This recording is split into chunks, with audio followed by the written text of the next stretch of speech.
Welcome to the News at 10. I'm Carolyn Hawley, and many of us are mourning the loss of a prominent leader in Idaho's Latino community.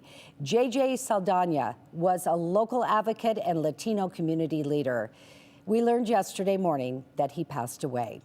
News Channel 7's Jude Binkley joins us with a tribute to J.J.'s life and how the Latino community here in Idaho will carry on his legacy.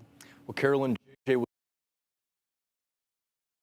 he was part of the Idaho Commission on Hispanic Affairs and co-founded the Idaho Hispanic Youth Leadership Summit. He was also a founding member for the Council of VOS's Internship of Idaho and was well known for uplifting Idaho's youth and making sure Latinos were well represented in Idaho's media.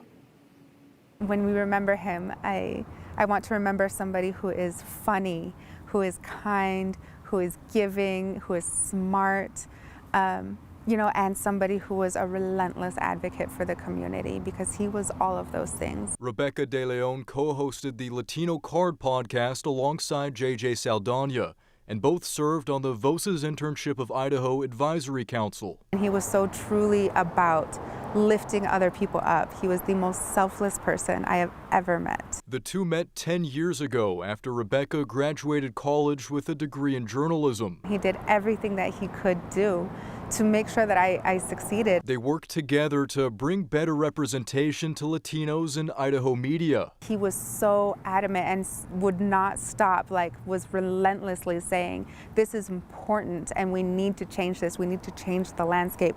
Newsrooms need to change from the inside. The community needs to be more empowering to young Latino people who want to be journalists. Rebecca describes JJ as someone who never stopped giving to the community. He was all about better representation.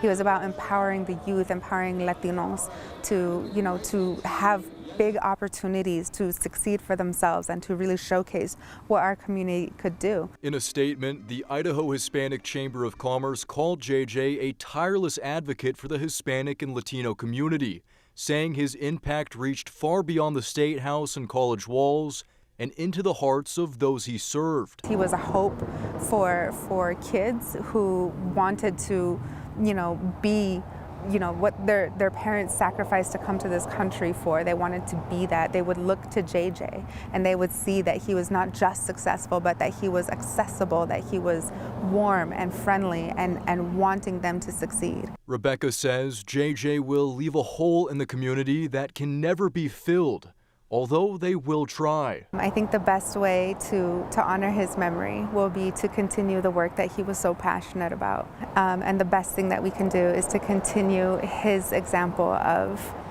really truly having our feet firmly planted in community. Because that's what he did, that's what he wanted.